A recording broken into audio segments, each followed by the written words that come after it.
कहानी खुदा की वापसी। नासिरा शर्मा।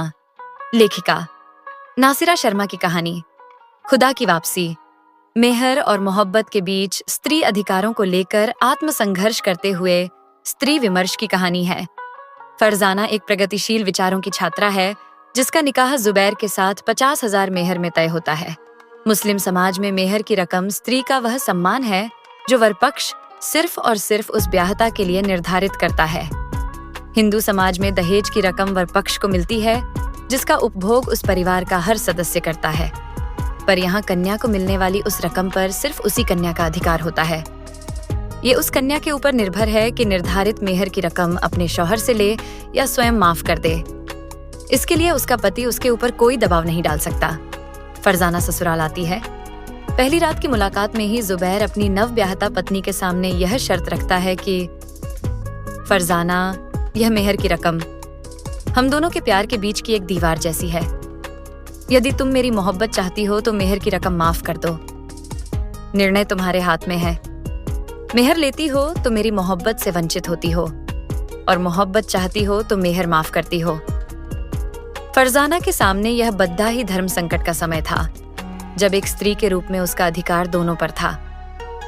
दोनों को देने वाला पुरुष ही था, पर पुरुष सत्तात्मक समाज की यह सौदेबाजी एक स्त्री के अधिकारों का हनन करने वाली थी।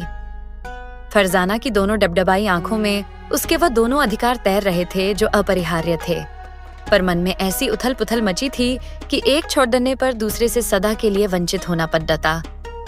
स्त्री बराबर त्याग की प्रतिमूर्ति मानी जाती आई है। पुरुष प्रधान समाज में त्याग की अपेक्षा हमेशा स्त्रियों से ही की जाती रही है। उसने अपने कलेजे पर पत्थर रखकर निर्णय ले लिया था।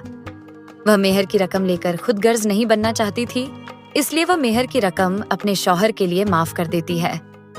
फरजाना ने अपने अधिकारों की बलि अपने पति के लिए भले ही दे दी, पर अपनी अस्तित्व की तलाश में आत्मसंघर्ष करती रही। वह मायके आई, अपने भाई से मिली, हदीस कुरान को पढ़ा कि ऐसी शर्त कहाँ तक जायज है। कोई जवाब नहीं मिला और उसकी तलाश बढ़ती गई। जिस मोहब्बत की दुहाई देकर जुबैर ने उससे मेहर की रकम माफ करवाई थी, वह मोहब्बत जुबैर अब तक नहीं पा सका था। विश्वास के अविश्वास में शौहर और बीबी के तनाव बढ़ते गए, जो एक दिन फरजाना के तीखे स्वर में मुखरित हो उठे। जुबैर, तुमने मेरे साथ ऐसा क्यों किया? उत्तर मिला, फरजाना, हम मित्रों ने यह शर्त लगाई थी कि जो पुरुष पहली रात ही अपनी बीबी से मेहर की रकम माफ करवा लेगा, जीवन भर वह अपनी बीबी से अपनी गुलामी करवाएगा। यार फरजाना, बस इतनी सी तो बात थी। ऐसा सुनना फरजाना के लिए असह्य था। वह तमतमा उठी और मोहब्बत के नाम पर लगाई शर्त ने उसी मोहब्बत को अविश्वास के दो छोर पर ला दिया। फरजाना मायके चली गई, यह कहकर कि जुबैर, जब तक मैं न कहूं मेरे पास न आना। फरजाना ने तो कह जरूर दिया, पर वह जुबैर का इंतजार करती रही और दूसरी तरफ जुबैर के कदम आगे बढ़ते, पर फरजाना के कहे वाक्य याद आते ही रुक जाते, और एक दिन वह निराश होकर विदेश जाने का निर्णय ले लेता है। अहम और संशय ने दोनों की गलत फहमियां और बढ़ा दी, पर फिर भी कोमल स्त्री स्वभाव जुबैर का इंतजार करती रही। जब संशय जनित इच्छा प्रबल हो जाती है तो उसका स्वरूप स्वप्न हो जाता है।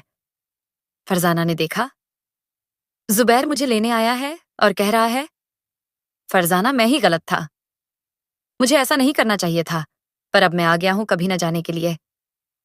फरजाना के स्वर फूट पड़े। ओह जुबैर, ये तुम नहीं, मेरे प्यार विश्वास के खुदा की वापसी हुई है। पर उन दोनों के प्यार का वह ऐसा स्वप्न था जो कभी पूरा होने वाला नहीं था। स्वप्न टूटा और फरजाना का ओह आह में बदल गया, और फिर दोनों कभी ना मिल सके।